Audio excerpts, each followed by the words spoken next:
Hey everyone, we have a special edition here of Your Greatness Magnified. We're interviewing Tim Arnold, who has a brand new book out. I am so excited to read your book, The Power of Healthy Tension, because it's everywhere. So why do we have to read this book, Tim? It's a good question. I've had the privilege of working with a lot of leaders and executive teams. And often, when they're in front of the company, when they're giving keynote addresses, it looks like everything's together. But after the program, and we're having a chat over a meal or maybe a drink, I hear the same thing. And that is, you know what? I have a clear vision. I've got a great strategic plan, and we're stuck. We feel like we know exactly where it is we want to go, but we're just spinning our wheels. And often it comes down to conflicting values within the organization and what I would kind of categorize as chronic issues, stuff that, at the boardroom, you're like, are we really talking about this again? Yeah. And what I have found is that one of the biggest reasons that leaders and teams get stuck is because they're actually avoiding the very thing they need to embrace, and that's tension. I think that especially here in North America, we like to see everything as if it was a problem that we can solve. Yes. I'm trained as an accountant, so I like to know everything's a mathematical formula where there's a solution. And certainly, there's tons in life that are problems to solve: policies, procedures, formulas, history, facts. But you probably know as well as anyone that the more that we take on as leaders, the more we deal with things that are unsolvable tensions that we just have to accept and manage, things that don't go away. And what I look at in the power of healthy tension is for every leader, and I'd say every team, there's probably 2 or 3 make it or break it tensions. And rather than avoiding them, if we can embrace them and get some skills to manage those tensions well, we get unstuck. We start to thrive in our teams. We start to live our values a bit more, and we even embrace really healthy change. Yeah, well, the framework that we talk about in our book is around a solution-oriented approach versus that problem stuck, because it's almost like, what you're referring to is this idea that there has to be an easy solution. And what you've pointed out, and I have to say, I consistently see this, whether it was when I was working on senior team or of my clients, the unlocking happens when we embrace the fact that there are many possible solutions and we have to look forward as opposed to look back. Or even sometimes look currently at how we've been looking at the situation isn't serving us. So what are some of the strategies that you recommend in your book? What are some of the things people could go away and start considering right away? Well, I think one is you're not reading this book and, oh my goodness, now I got to start managing tension. You've been managing tension your whole life. Yeah. I mean, you manage the tension of work and home. You're managing the tension of flexibility and structure. You're managing the tension of embracing innovation and change, but also holding on to core values and tradition. Like we manage tension constantly. As a parent, I'm managing the tension of gentle love and tough love. When do I just be there and let things be? And when do you actually have to step up and be a little bit more, of a tough love approach? And so you're not starting this from scratch. You're doing this your whole life. But what I found, Sarah, that's probably most important is the first step is saying, out of all the tensions that I'm managing, what are the 2 or 3 that are make it or break it for the work I'm doing?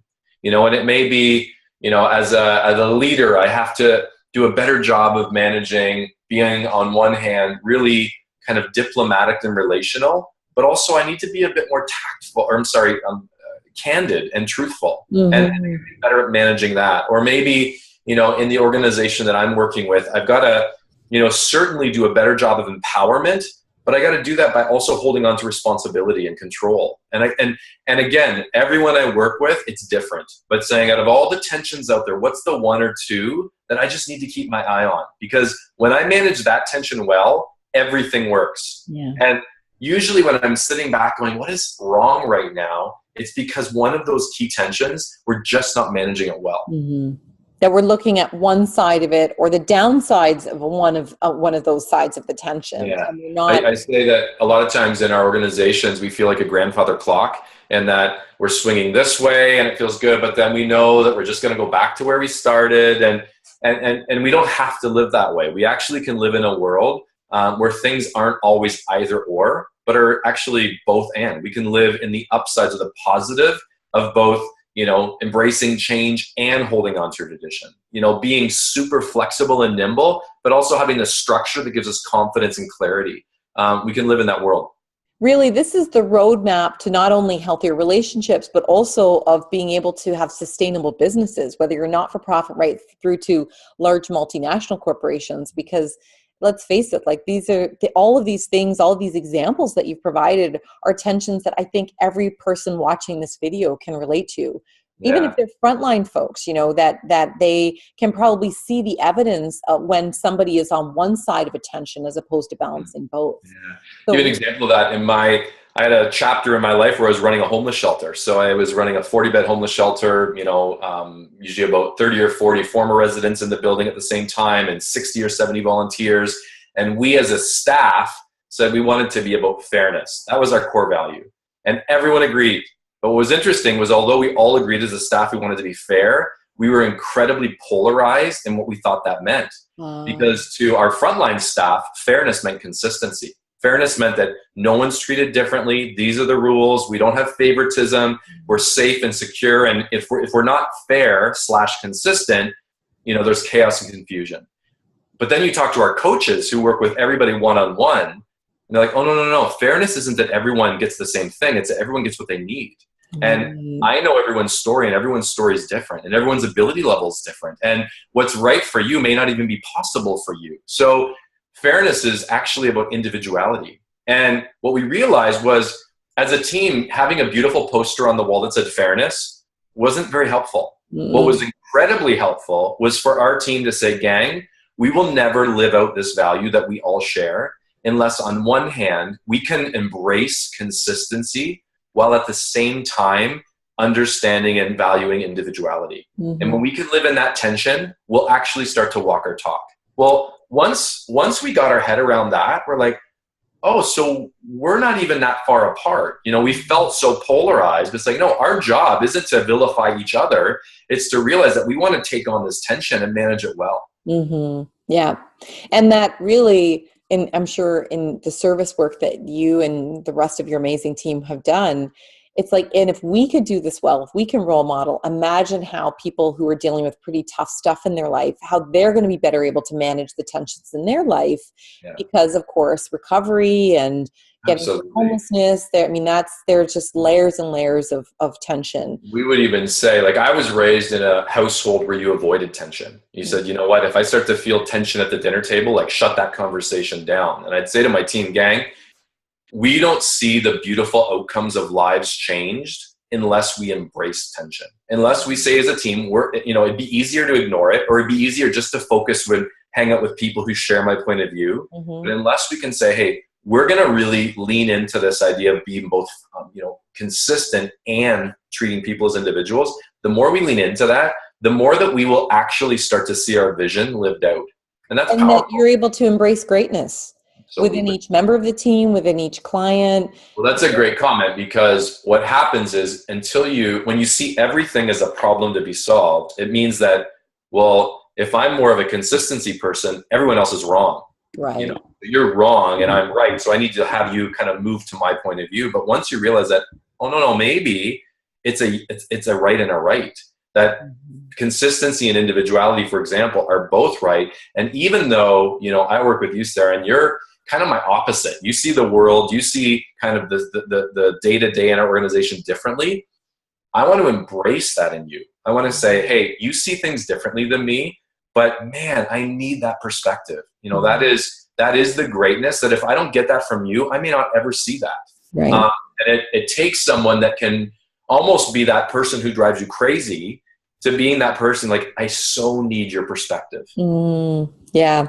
And I often talk about that in keynotes where people are frustrated by that negativity, or somebody's always complaining, and I'll say a complaint's a poorly worded request. So what are they asking for? Because that's probably when it comes to your concept. And I just absolutely love it, how we're exploring tension, is where are we so far on one side that this person doesn't have a voice, or they don't feel they have mastery, or that they're not being appreciated. And that's the connection, I think, to what your work is doing and what I really stand for and my clients stand for, and that is appreciating and valuing and recognizing people's greatness, however that shows up.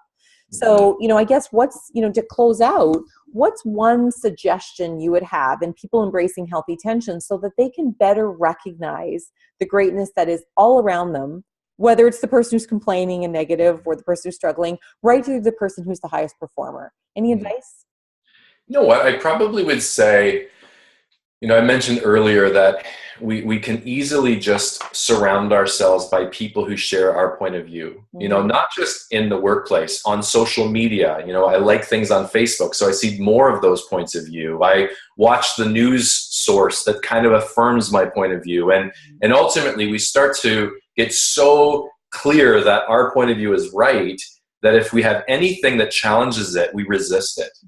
And what I would encourage is to actually entertain the thought that there is often wisdom in resistance.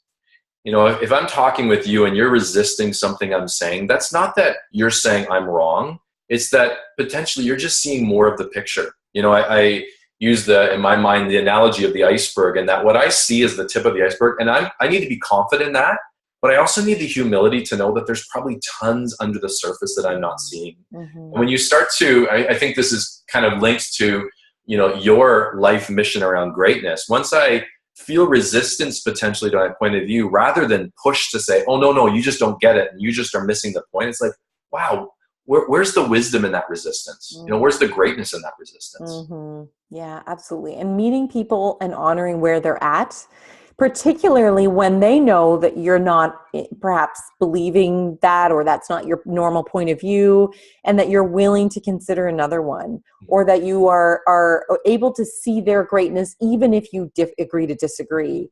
That's also a form of recognition, because you're valuing them as a human being.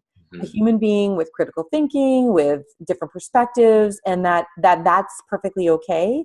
And sometimes that is like the higher order recognition stuff. I think so. As opposed to surface level, which is, I think, what a lot of my clients worry about is, I don't want to be just recognizing people because I'm told I should do it, or because that's what we've decided is an important corporate initiative.